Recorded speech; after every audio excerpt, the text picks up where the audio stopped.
Hello! QuickPips is a cloud-based indicator that helps traders find powerful setups.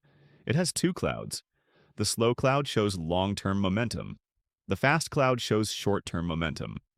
A single major level, shown as a black line, marks the main trend. Candles above it suggest longs and candles below it suggest shorts. This tool also highlights order blocks and breaker blocks, showing where buyers and sellers are active and how resistance can turn into support. On top of that, it plots yesterday's high and low, plus Asia and London session levels. Strong reversal zones for precise entries.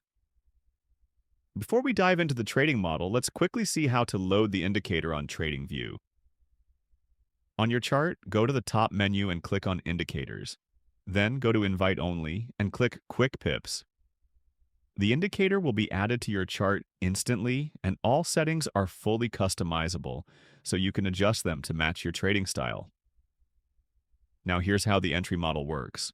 When orange and red clouds point downward, we look for a sell setup. We wait for the market to pull back, test the clouds, and get rejected. Once a candle closes below both clouds, that's our confirmation for a short entry. We then open a short position with a 1-to-2 risk-to-reward ratio. When blue and green clouds point upwards, we look for a buy setup. We wait for the market to pull back, test the clouds, and find support. Once a candle closes above both clouds, that's our confirmation for a long entry. We then open a long position with a 1-to-2 risk-to-reward ratio. QuickPips gives you trend, momentum, key levels, and entries, all in one tool. Simplify your analysis and let QuickPips guide your trades.